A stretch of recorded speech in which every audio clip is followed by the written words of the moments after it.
smells great. Whew. I feel a bit energized. I've got my adrenals are shut down. Fortunate for me, because I am speaking in front of all you people, and this could be very stressful. And also, my cortisone production gets shut off laughing like that, which is great. Cortisone is the stress hormone. Peptide levels went down, which is stress peptides, you know. My oxytocin went up, which means I'm ready to bond. So watch out.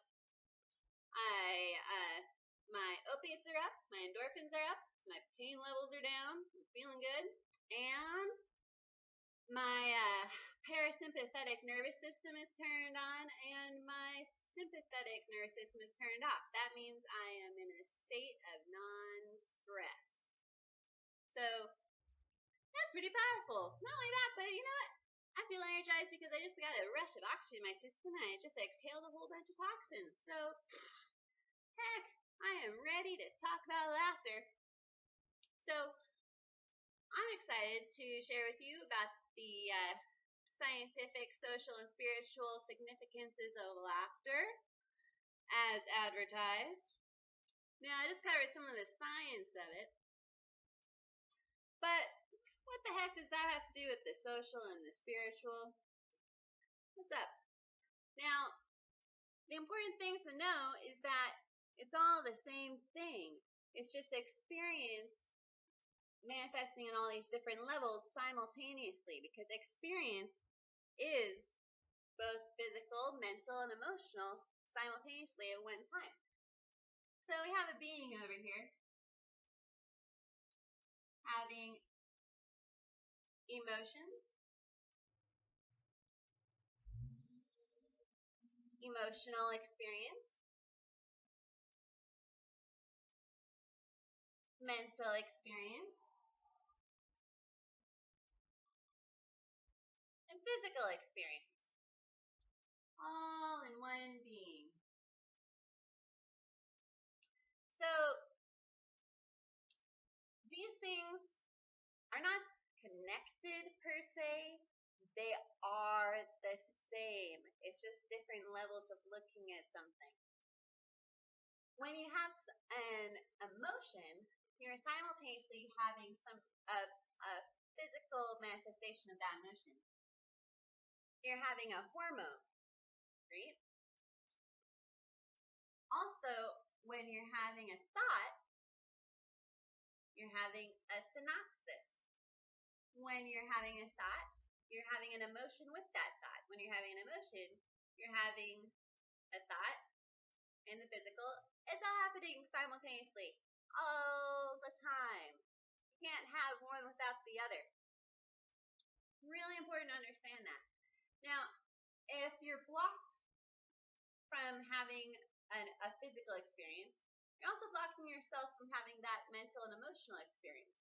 So if you have some kind of an inhibition stopping you from laughing, you're not going to have the emotional experience of laughing or the mental experience of laughing. So it's important that you offer yourself the experience of laughing. And you can do that using any one of these doors. You can think of these as like doors. You can be like, you know what? I'm going to decide, I'm going to make a choice physically to laugh. Ha! Now, when you laugh, you can choose to physically do it, and automatically you're having that experience on every level. Now, same goes with any of these. You decide to have a thought, you have that thought, you decide to think to yourself, may I be happy? You know, you're having that emotion of, may I be happy? Translate into an emotion. You're having that synopsis going on in your brain. You're creating that neural passageway, which is going to be a habit of that thought. More often you think to yourself, may I be happy? May you be happy? May we be happy? May everyone be happy? You're creating these habits in your brain that are going to manifest on every level on a habitual basis. So, habit, powerful way to create patterns. Because we're creating patterns all the time. That's inevitable. You got to be mindful and choose what kind of patterns you want to keep repeating and integrate into your life. Now, nobody lives in a vacuum. There are other beings out there. So here's another being over here. Now say this being smiles at this being. So they just shot out a ray of sunshine this direction. This being is going to have a mirror neuron reaction and smile back. Now that smile doesn't just come along with the physical aspect of a smile, but also comes along with everything else, right? Changes your mental state to be a little happier. Changes your emotional state to be happier, to feel happiness, right? So it's possible, however, to block it. This person could block and reflect with like a frown or something. Now, such things happen. People block things. People block things within themselves too. What we want to do is cultivate habits where we are unblocking our ability to cultivate that laughter and to share it with others. It's important to know that all the time, whenever we're around other people, we're having mirror neurons going on, making us reflect their experiences and vice versa. So it's important to make sure we have balance in our lives so that we're not having a whole lot of negative reflections and not enough positive ones. We want to keep on the positive side to live happy, healthy lives. And I say healthy because you can't live a healthy life without living a happy life, because you're going to be experiencing like sad emotions in a negative way to your health, just like you would positive emotions in a negative way to your, or a positive way to your health, right? Gotta be mindful what we put ourselves through, by who we surround ourselves with, and the balance of that. It's not like we should avoid all sad people, but it's that we want to try to add into the equation the happy part, and try to share that with the sad people too, and hopefully try to get rid of any kind of blockages that are blocking people from being happy. Now we got to focus on ourselves. Obviously, you can't really change somebody else's internality, but getting ahead of myself. Not a psychologist. I'm a laughter yoga leader, and I just study it. So, okay. We have here a being. Now we're going to get into all the different aspects of things that we tend to break this down into. When we want to analyze a being that is all these levels all at once, we, society, have broken it into a lot of different schools of thought and sciences. So we have behavior. We'll study behavior. We study physiology. We study our mental lives.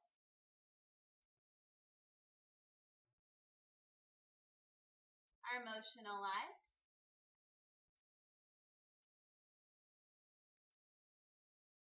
Our spiritual lives. We break it down into all these different categories so people can specialize and get degrees and things and like really go far in one subject area. But the problem with this is that it's created this paradigm in society where we tend to think that each of these are actually separate things. You've got mental problems. The only way to fix your mental problems is by fixing your mental problems. You've got emotional problems. You got to focus on those emotional problems. If you're having trouble tackling one of these things, remember, it's all one. You can shift the state of things by grabbing a hold of any one of these that you want. We've compartmentalized things so much that we don't realize that all of these are simultaneously one. Now, I'm going to make up a word here that helps to integrate these concepts together. This is a mixed sciences. It's behemoth.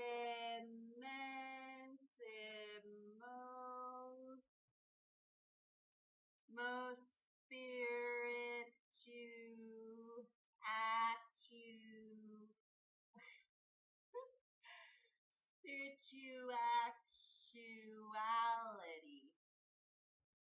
That's what I'm calling it. Let's say it together. We'll do it like a Gregorian chant. So we'll be nice and slow. We can all do something as a group activity. Monotone here, if you will. So, Spirimentemo spirituality. Om. Spirimentemo spirituality. Om. One more time. Bipedmentemo spirituality. Huh, missing a T. That's all right. So, I hope I'm driving home the point here that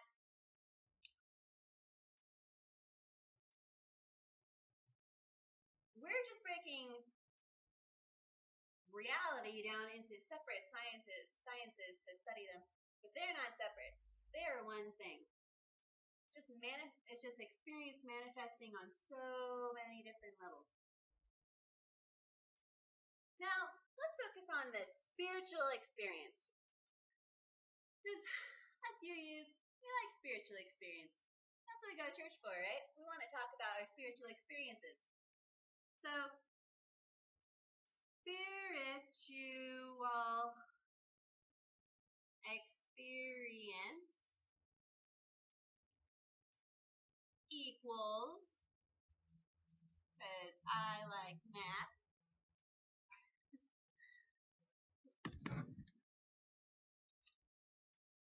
equals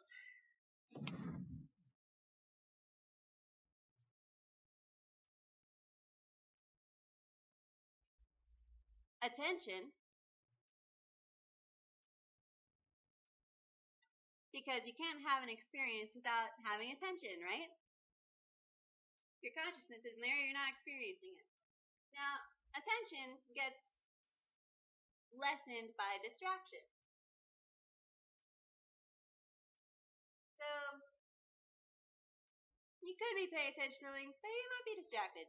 There might be something spiritual particularly going on, but if you're more distracted than you are paying attention, then you're not going to notice it.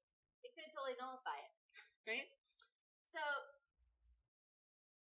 our attention distraction, however, are things that only exist within our perception. Because if it's not within your realm of perception, you can't give it your attention, and you can't be distracted by it. Perception. It's like a fraction, 1 out of 2. Got to have the 2 down there. If you don't have any perception, you don't have attention, you don't have distraction. Now, our perception is only within our realm of beliefs. Because if you don't believe something, you're not going to perceive it. Or if you are exposed to it, like, if you see something that you don't believe in, what you do believe is going to reframe what you see into something else, right? Like if you actually saw a Sasquatch, but you don't believe in Sasquatch, your beliefs are going to be like, I believe it's way more likely I would see an ape in the woods than Sasquatch. You're going to think you saw an ape in the woods. That's what your attention is going to be. Or if there was a bird there distracting you, you're just going to be distracted and you're not going to have that experience altogether, right? So, beliefs give the framework to what our perception can even be. And our beliefs are only within our context. You can only believe in things that you have a context for. So, we can make up our own beliefs and everything, But it's only by things that we are inspired by within our context. You must have some kind of an inspiration or an example or influence from your context with which to form those beliefs. And within those beliefs, you will be able to perceive things. And within your realm of perception, you can have attention or distraction. So that this all here equals experience. But what is it that can make it a spiritual experience? And I tell you what, to make any experience spiritual, you've got to be feeling a connection. So you multiply your experience by your feeling of connection.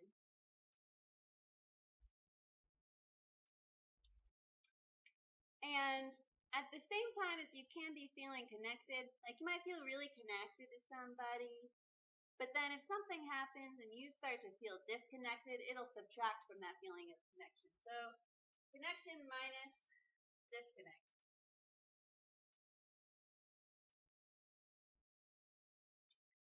Multiply this by your experience and you've got your spiritual experience. So if you really want to up the spirituality of your experiences, you need to increase the connection and decrease the disconnection.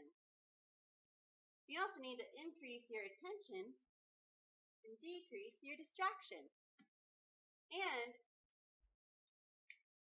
you have to have it within your context. That's something that influence to form the belief that it is possible. So for instance, okay, with laughter, right? Getting back to the main topic here. Laughter, if you have a context, like you grow up in a context where laughter is just not allowed, not cool, like shh, be quiet, don't laugh, this is serious. Your beliefs are going to be that laughing should be avoided. Therefore, when you perceive that people are laughing, your interpretation of that from your beliefs are going to be that is wrong. And so your attention that is going to go to it is going to be thoughts like they should be laughing right now. Or are they laughing? That's so weird. Now, if you want to integrate something into your life, like laughter, you can add it to your context. Be around people who laugh. Go to stand-up comedy. Go to a laughter club. Create context in your life for laughter. It'll form your beliefs around laughter, open up your perception to it, and make it possible for you to give attention to those opportunities that you have for laughter in your life and create that. Now, laughter increases the spirituality of your experiences because it increases your feeling of connection. And that's because of the types of physiological changes I talked about earlier. That connection is because like I said earlier, experiences are simultaneously physical, mental, and emotional. So you have to have all of these to have an experience. To feed the physical part of laughter, you have to laugh. It creates the hormone of oxytocin, which makes it possible to have the full circuit going to feel connection. Because if you don't have the hormones for the connection experience, you're not going to have the connection experience. That physical part is going to be blocking the overall experience of connection that you want to have. If you're having like some kind of a negative thing going on of disconnection, like hatred, anger, or fear, that are going to cause all these like fear hormones and stuff, it's going to be creating that whole experience throughout on all these levels. So laughter is a really powerful tool to up your feeling of connection and down your feeling of disconnection because it shuts off simultaneously the fight and flight responses and all those different stress hormones and things that are associated with disconnection, and it increases all those hormones and the parasympathetic nervous system and all that that's associated with connection. So it allows this whole circuit to flow with laughter, lightheartedness, happiness, all the emotions and all the experience that is so positive and wonderful, and increases our sense of spirituality, and that and so affecting our ability to socialize with other beings and connect with them. And so laughter just flows through the whole system of things in a very positive motion for our spiritual lives, our social lives, and our emotional lives, all of it. So I don't just want to talk about all of this today. You got to experience it. So let's go ahead and do some of that. I'm going to challenge each and every one of you. Close your eyes if that's where you're at. Wherever you're at, it's okay. You got to break yourself in. Starting from where you are, that's all right, accept it. But go ahead and make choices that steer you in the direction that you want to go. So if you feel comfortable looking at somebody else and getting some eye contact, do that. If you would rather look at the floor or look at the ceiling or something, do that. If you'd rather close your eyes, do that. But the more you can look at somebody else in the eyes, the more you're going to have that mirror neuron effect, and this whole experience is going to amplify. So choose your starting point and smile. Smile more. And when you're ready, go. Whoa! Everybody here laughed to some degree, I hope. Great. If you did, you just exhaled a whole bunch of toxins and opened up a whole bunch of oxygen into your system, and you're already feeling a bit better. So we're going to do some more of that, and we're going to actually feel to what degree we're actually pushing all this stale air out of our lungs and really activating our diaphragms. Put your hand on your belly, and we're going to take a breath in and laugh our air all the way out. Ready?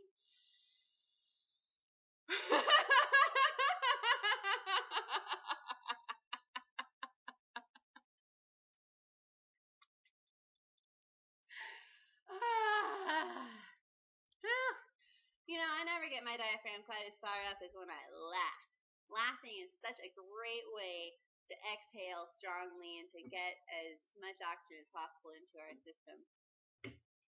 So I hope you all enjoyed this today. I don't see how you couldn't, because there's a natural feedback loop of laughing creating happiness. So if you laughed, it will work. Guaranteed. Easy sell. Now, I want to encourage each and every one of you to look for opportunities to laugh every single day, including in the car. If you're stuck in traffic, laugh. If you have a chance to notice yourself in reflection, smile at yourself. Laugh a little bit. Smile at other people. Laugh a little more wherever you can. Create habits of laughter in your life so that you have a repeating pattern of it, and it's going to accumulate because it has a natural, automatic, positive feedback loop that will create more of it in the future. So I hope that we got the ball rolling in a good direction for you all today. This is your first time hearing about laughter in a positive way. It might change your beliefs and your perception about laughter. And have a great day, y'all. Laugh it up.